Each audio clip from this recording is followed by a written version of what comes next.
Assalamualaikum warahmatullahi wabarakatuh. Di video kali ini saya akan menjelaskan manajemen paket pada Linux ya.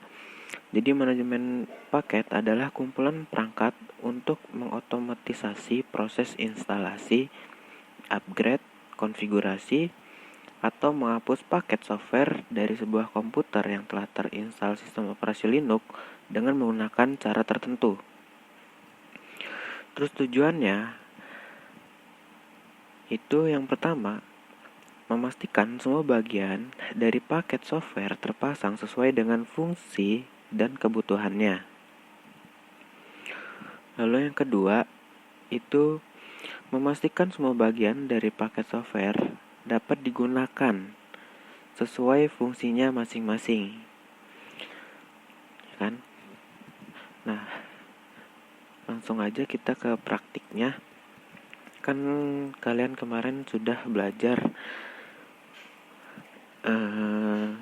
instalasi Linux di VirtualBox, lalu ada manajemen berkas, ada manajemen proses, dan ada hak akses juga. Nah, sebelumnya sebaiknya sesudah kita install Linux pada PC kalian masing-masing atau laptop, kita harus mengupdate dan mengupgrade terlebih dahulu paket-paketnya. Itu dengan cara sudo apt get update. Nah, di sini kita masukkan password yang kalian inputkan pas instalasi itu.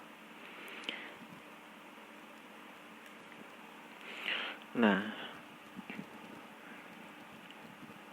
kita tunggu prosesnya. Nah, di sini sudah selesai untuk proses update ya. Selanjutnya kita upgrade. Nah, di sini sudah selesai semua untuk proses update dan upgrade. Sekarang kita bersihkan terlebih dahulu. Nah, untuk yang pertama itu ada aptitude.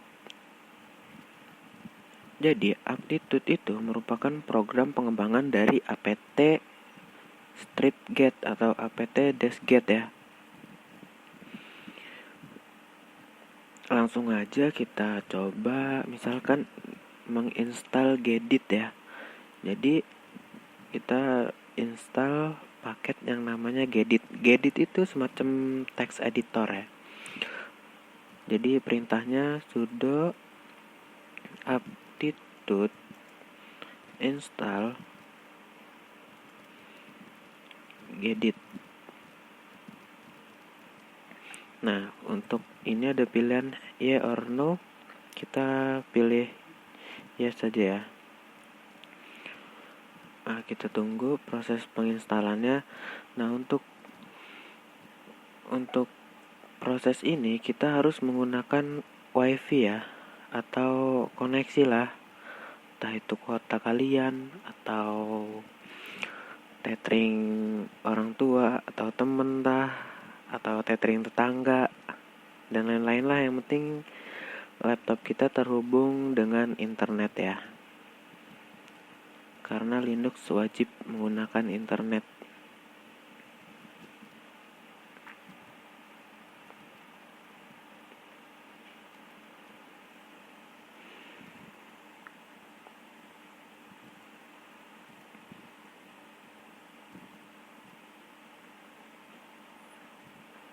Kita tunggu proses penginstalasian Gedit.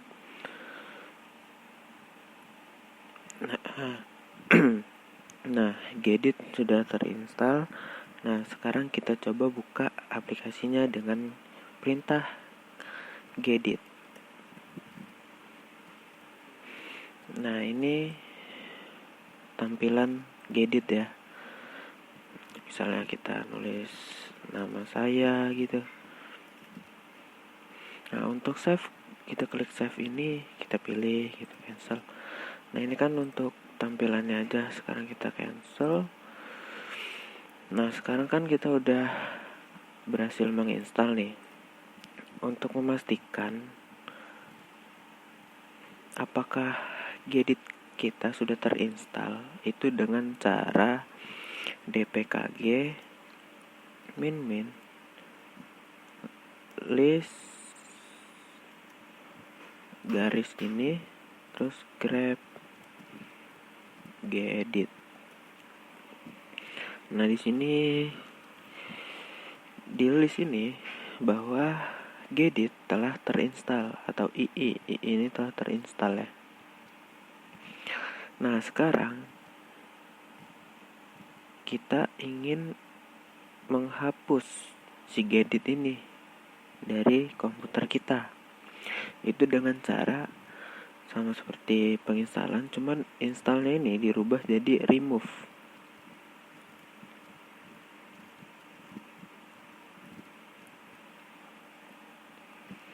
Nah, ini kita ketik iya.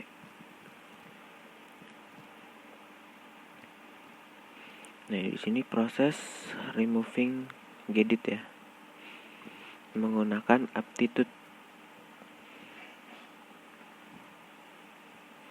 Nah, di sini sudah selesai. Kita cek lagi. Nah, di sini sudah tidak ada di listnya. Nah, kita harus purge dulu dengan cara sudo aptitude, remove-nya kita rubah menjadi purge. Memastikan file-file Gedit itu telah hilang semua gitu. Paket Gedit is not installed. Nah, berarti kalau udah seperti ini sudah selesai proses purge Geditnya. Lalu masalah aptitude sudah, yang pertama kita instalasi, yang kedua kita gunakan dulu aplikasinya, bisa Gedit, bisa Pico, bisa KT, ini Cat nih, KT, Kail dan lain-lain juga banyak.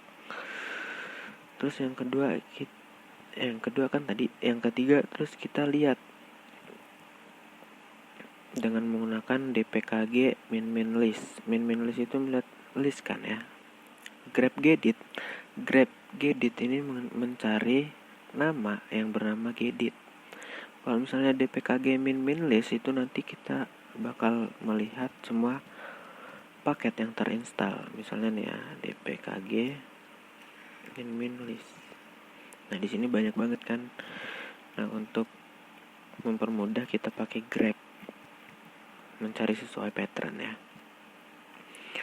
Lalu ada dpkg. dpkg itu yang barusan kita gunakan ya. dpkg itu singkatan dari D-nya itu Debian, P sama K itu package, G-nya itu manager. Jadi terus dpkg ini digunakan untuk memasang, menghapus, dan memberikan informasi paket yang berupa berkas .debian jika ingin menginstal menggunakan dpkg. Nah, untuk menginstal dengan dpkg kita harus mendownloadnya terlebih dahulu. Nah, sebelumnya di sini saya tuh sudah mendownload yang mendownload instalasi Google Chrome yang ekstensinya .deb. .deb ini maksudnya Debian. Kalau ada yang belakangnya .rpm berarti itu Red Hat ya. Jadi cuman beda di ekstensi belakangnya untuk Linux ya. Sekarang kita coba install si Google Chrome-nya di sini kan belum ada Google Chrome-nya. Jadi dengan cara kita masuk dulu di folder download, karena kita keluarkan pasti file yang kita download dari web browser atau Google itu akan ada di download sini. Sekarang kita cd download.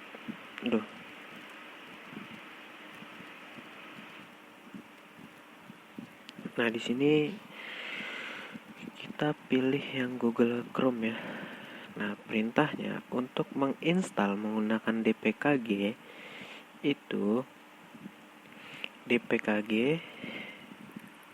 jangan lupa pakai sudo dpkg -i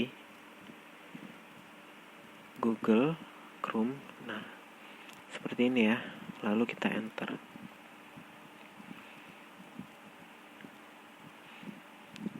Tunggu proses unpacking Google Chrome-nya selesai ya.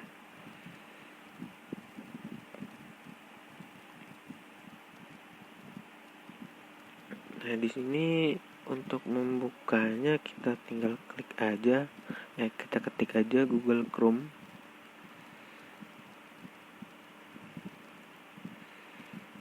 Stable.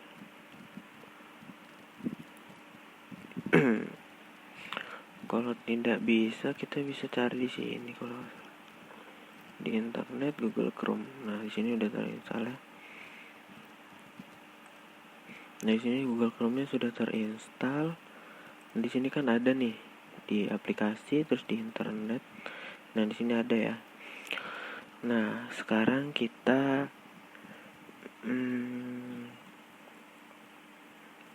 mencoba menghapus si Google Chrome-nya tadi dengan cara dpkg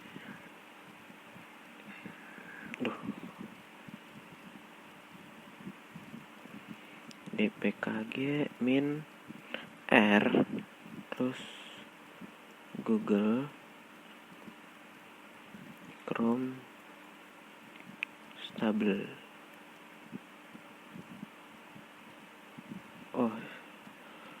Nah, jika kalian tidak menggunakan sudo, dia akan terdapat pesan error. Request super user privilege. Jadi kita membutuhkan hak akses dari super user atau root ya. Nah, di sini kita tunggu proses remove-nya. Nah, di sini udah. Sekarang kita cek dpkg min list grep Google. Nah, di sini udah RC ya. Berarti udah di remove. Nah, sekarang kita purge si Chrome-nya dengan cara yang R ini kita rubah menjadi P besar, purge. Nah, setelah itu kita cek lagi di dpkg tadi main list. Nah, sekarang sudah tidak ada. Nah, itu untuk menggunakan dpkg ya. Dari instalasi itu dpkg -i, terus untuk remove dpkg -r, untuk untuk purgingnya itu menggunakan -p yang uppercase ya. Lalu yang ketiga kita menggunakan apt. Kita bersihin dulu. Kita menggunakan apt. Misalnya saya ingin menginstal aplikasi game. Jadi kita ketik aja sudo apt -get install game.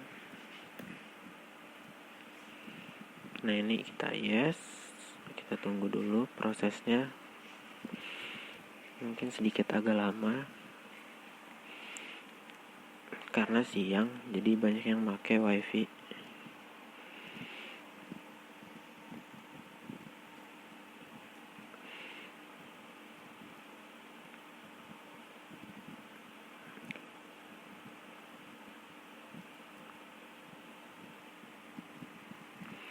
Nah, game ini itu GNU image manipulation ya. Jadi sama seperti Photoshop kalau di Windows atau Corel Draw gitu. Pokoknya semacam itu. Cuman kalau game ini bersifat open source atau gratis ya. tidak berbayar.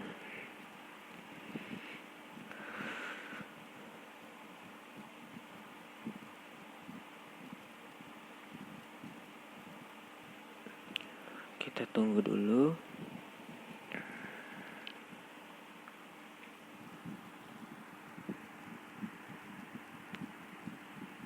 Nah, jika sudah, kita coba cek di sini game.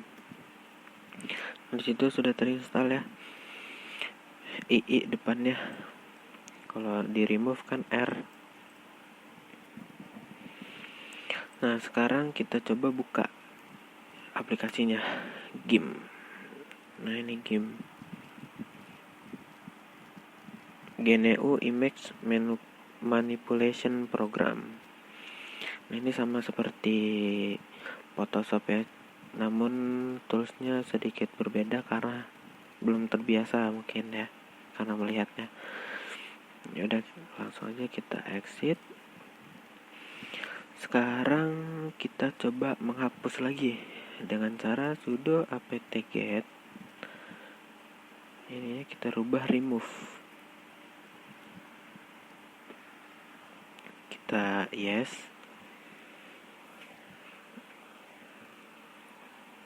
Nah, sekarang kita coba dpkg minlist tadi. Nah, di sini kan masih ada nih. Nah, sekarang kita purge.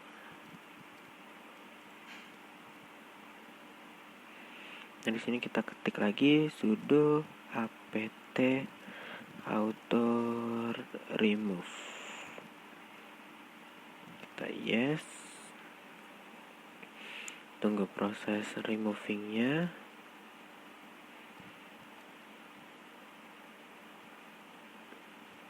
Dan selesai. Sekarang kita cek lagi apakah masih ada.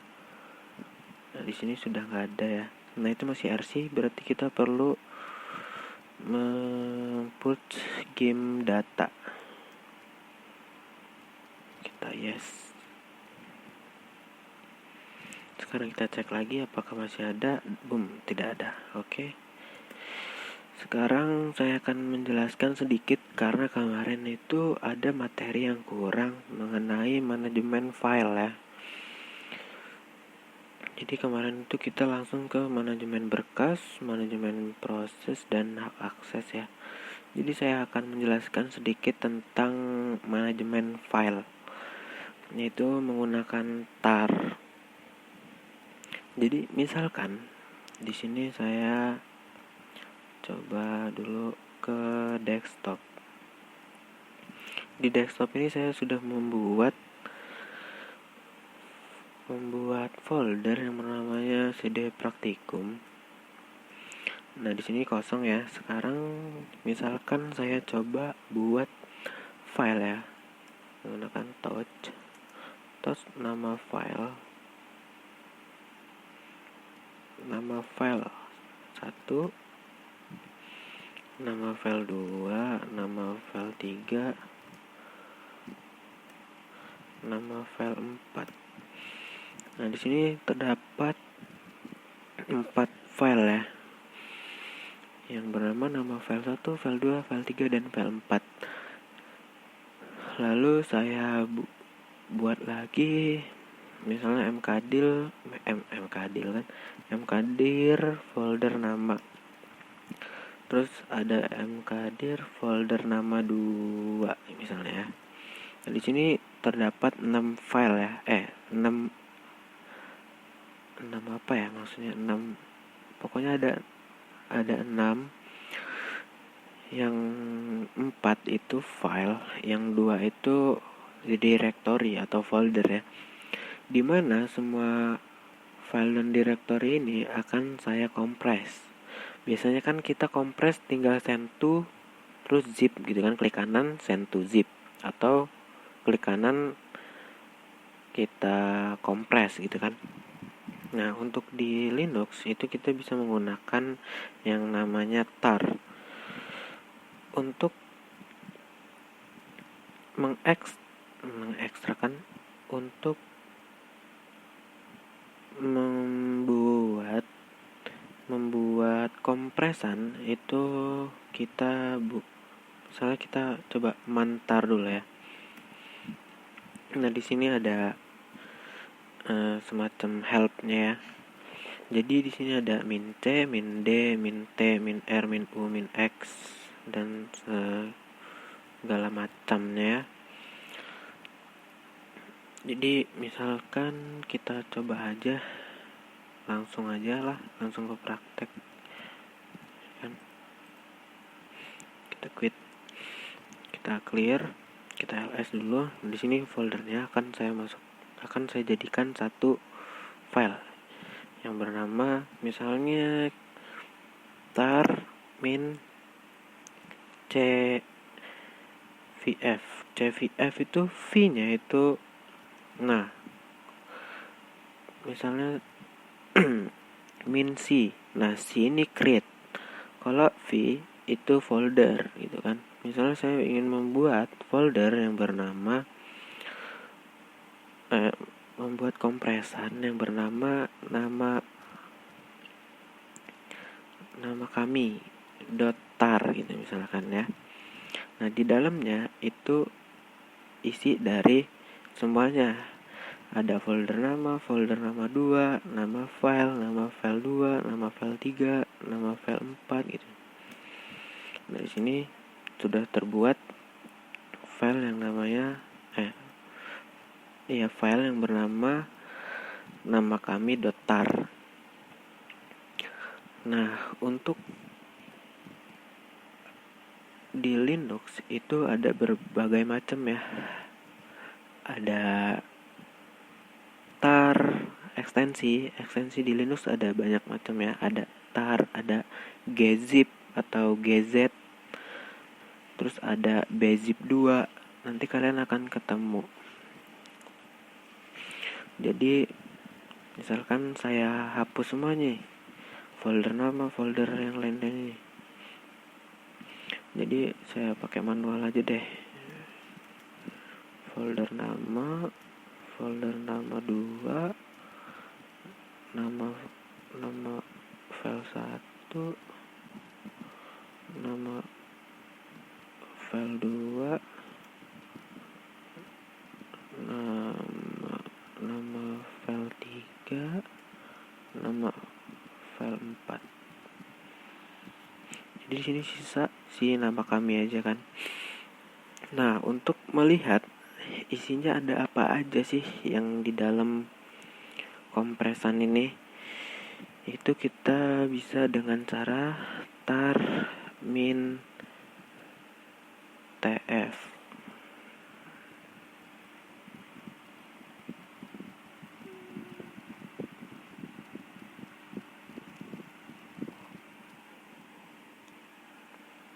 Oh iya, tar min tf, nama filenya saya lupa, nama kami .tar. Nah, jadi di dalam kompresan nama kami .tar itu ada folder nama 2, nama file 1, sampai nama file 4.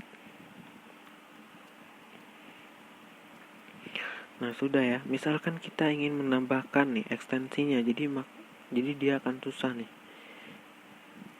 Misalnya saya tambahin gzip nama kami .tar, maka dia akan berubah nama kami .tar.gz nih, tuh kan. Nah, untuk gz itu kita harus menggunakan z. Misalkan kita buat touch namaku sama touch, kan salah pula, touch malah. Touch namaku, terus ada touch namamu. Jadi misalkan saya ingin membuat nama,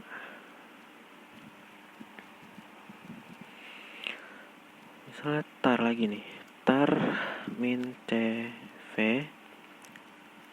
yang isinya nama .tar, isinya namaku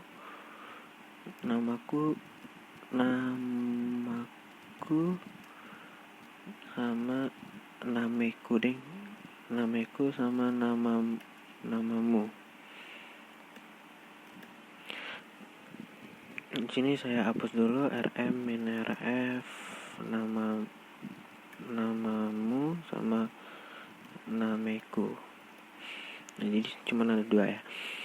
Jadi ini kan yang sebelah kiri itu .gz atau gzip. Nah, yang sebelah kanan ingin saya rubah menjadi bzip. Bzip 2 kalau nggak salah. Bzip 2 nama datar.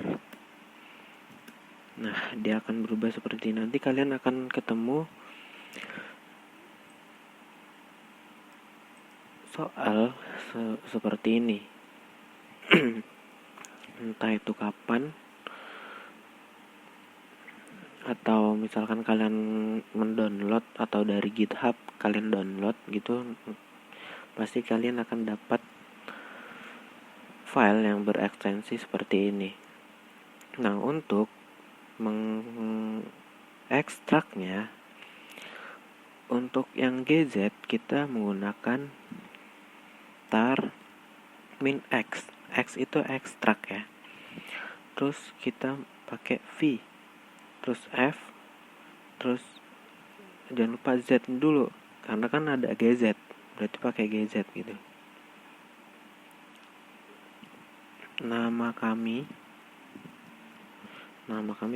tar.gz. Nah, di sini kalian akan melihat isi file yang ada pada nama kami .tar. Nah, ini kan, ini yang tadi kita kompres. Nah, sekarang untuk yang nama tar.bz itu bisa juga menggunakan ini, karena min z itu yang penting ada z-nya, itu kita gunakan z. Kalau x itu ekstrak, v itu verbose, dan f itu folder. Nama tar.bz. Nah, di sini kenapa tidak mau? Karena di sini bukan gzip ya. Nah, jadi kita coba langsung cuman gini aja. Nah, gitu. ls. Jadi saya minta maaf, saya salah. Untuk file yang ekstensinya tar.bz2 itu menggunakan xvf saja. Sedangkan untuk file yang berekstensi tar.gz itu menggunakan z awalannya seperti ini ya. Nah, mungkin sekian segitu aja lah ya penjelasan dari saya. Jika kelamaan, saya mohon maaf. Kepada Allah saya mohon ampun. Wabillahi taufiq wal hidayah. Wassalamualaikum warahmatullahi wabarakatuh.